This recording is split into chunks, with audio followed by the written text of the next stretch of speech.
Praise the lord. మన ప్రభును రక్షకుడైన యేసుక్రీస్తు ప్రభువారి శ్రేష్టమైన నామమున మీ అందరికీ వందనాలు తెలియజేస్తున్నాను. ఈ దినం నిర్గమాకాండం 14వ అధ్యాయం 14వ వచనాన్ని మనం గమనించినట్టయితే, మీరు ఊరికనే నిలుచుండి చూడండి, ఆయన మీ పక్షమున యుద్ధము చేయును. ఈ మాటలు స్వయంగా ఇశ్రాయేలు పక్షమున దేవుడైన యెహోవా నెరవేర్చాడు.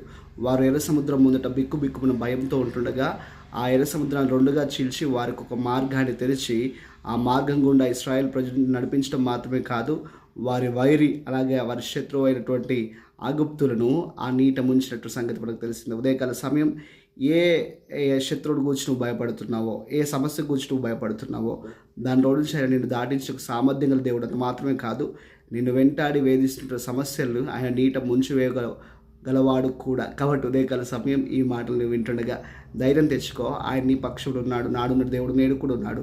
యేసుక్రీస్తు ప్రభువారు నిన్న నేడు ఏకరీతిగా ఉన్నాడని వాక్యం అంటుంది. హల్లెలూయా. ఆయన విశ్వసిద్దామా మరి? ఆమేన్.